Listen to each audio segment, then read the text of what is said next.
कैसे हैं आप सब लोग। ब्यूटीफुल सक्सेस स्टोरी लेकर के आई हूँ। नाम है इनका दीप्ति और इन्होंने जो अपनी सक्सेस स्टोरी है वो मेल पर शेयर की थी। जैसा कि आप सब लोग जान ही रहे हैं कि मेरी थोड़ी पुरानी हो गई है सक्सेस स्टोरीज, तो Deepti I am so sorry, लेकिन लव वाइब्रेशन की बहुत ही ब्यूटीफुल सक्सेस स्टोरी है ये। इन्होंने लिखा है, हाय दी, मेरा नाम दीप्ति है और मैं आपसे बहुत प्यार करती हूँ। आपके वीडियोस मुझे बहुत अच्छे लगते हैं और मेरी बहुत मदद करते हैं। Thank you so much Deepti, I love you. उसमें से आपके लव वाइब्रेशन वाले वीडियो ने बहुत बड़ी मेरी हेल्प कर दी है और मैं अपने कैंपस में से आपको ये सक्सेस स्टोरी लिख रही हूँ।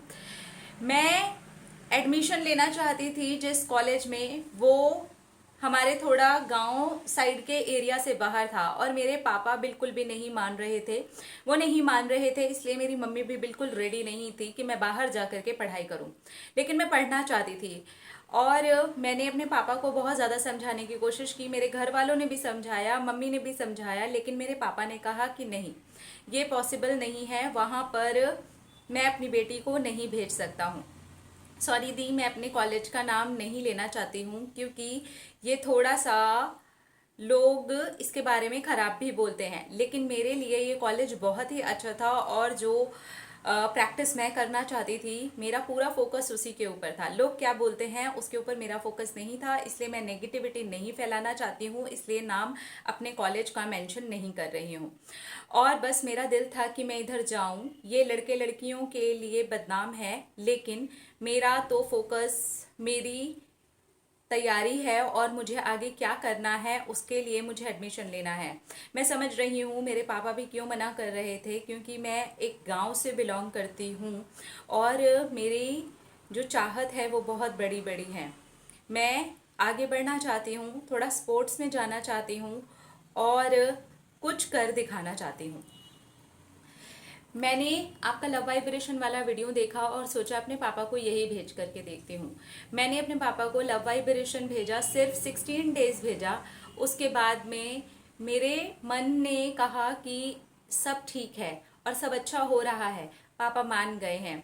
उसके बाद मेरा अपने आप ही छूट भी गया और मैं जो यहाँ पर अपने स्पोर्ट्स के लिए खेलती थी उसके लिए भी थोड़ी बिजी हो गई थी। तो इतनी जल्दी उठना पड़ता था और इतनी लेट तक मेरी प्रैक्टिस चलती थी कि मैं सो नहीं पाती थी और लव वाइब्रेशन देना भी भूल गई। पूरे 16 डेज तो याद है मुझे कि मैंने याद से लव वाइब्रेशन भेजा है, उसके बाद मैं नहीं भेज पाई। इतने ही दिन में मेरा कमाल हो गया था, क्योंकि उसके बाद मैंने इस चीज़ को पूरी तरीके से माइंड में से ही निकाल दिया कि मेरे पापा मुझे भेजेंगे, नहीं भेजेंगे कोई बात नहीं, तो कम से कम मैं यहाँ तो तैयारी करूँ, जो मैं कर सकती हूँ यहाँ पर उसे तो करूँ। और मैं यहाँ पर खेल में अपना दिल लगाने लगी। मैंने यहाँ पर भी एक टीम बनाई, जो भी जैसा भी हो सकता है यहाँ पर खेलने लगी। पता नहीं क्या हुआ मेरे पापा को, और वो मेरे पास में ठीक 1 महीने के बाद आए और उन्होंने कहा कि तुम वहाँ पर अप्लाई कर दो और मैं तैयार हूँ। और मैंने वहाँ पर अप्लाई कर दिया और मेरा वहाँ पर सिलेक्शन भी हो गया। मैं जानती थी कि मेरा सिलेक्शन हो जाएगा, मैं बेस्ट हूँ इस चीज़ में और मैं उस कॉलेज की बदनामी से कोई भी लेना देना नहीं रखती हूँ। मेरा अपने करियर के ऊपर पूरा फोकस है और मुझे पता है कि मैं जीत करके ही रहूँगी। मेरे पापा को भी मुझ पर बहुत भरोसा है और उन्होंने मेरे घर से निकलने पर यही लाइन बोली कि मुझे तुम पर विश्वास है, जो भी करना अच्छा करना, सोच समझ करके करना। मेरी इज्जत और मेरा प्यार हर वक्त तुम्हारे साथ में है, बस तुम अपना ख्याल रखना और ये ध्यान देना कि हम तुम्हारे साथ हैं और तुमको ही आगे देखना है कि कैसे तुम हमारे मान मर्यादा का भी ख्याल रख सकती हो। Thank you thank you thank you दी। मेरे पापा को लड़कों के साथ पढ़ने में कोई दिक्कत नहीं है, सिर्फ उस कॉलेज की बदनामी से वो बहुत ज़्यादा डरते हैं, इसलिए वो थोड़ा डर गए थे। उन्हें लगा कहीं मैं भी ना बिगड़ जाऊं, लेकिन मैं तो उनकी प्यारी बेटी हूं और मेरे पापा मेरे हीरो हैं। Thank you the, thank you. आज मैं कैंपस से ये लिख रही हूँ, मैं सच में बहुत खुश हूँ। Thank you thank you thank you thank you. Congratulations and thank you so much कि आपने अपने कैंपस में जा कर के हमको ये सक्सेस स्टोरी शेयर की है। बहुत सारी ऐसी जगह होती हैं जो बहुत बदनाम होती हैं, लेकिन वो किसी एक चीज़ के लिए सचमुच में बहुत अच्छी होती हैं। तो अच्छा कि आपने नाम नहीं बताया, ठीक है, कोई बात नहीं, हम सब समझते हैं, इट्स ओके, ठीक है। और सबसे लास्ट लाइन आपने जो लिखी कि आपके पापा आपके हीरो हैं, और आप ये समझते हो कि हाँ, ये चीज़ें आप क्यों चाहते हो, सिर्फ मौज मस्ती के लिए नहीं चाहते हो।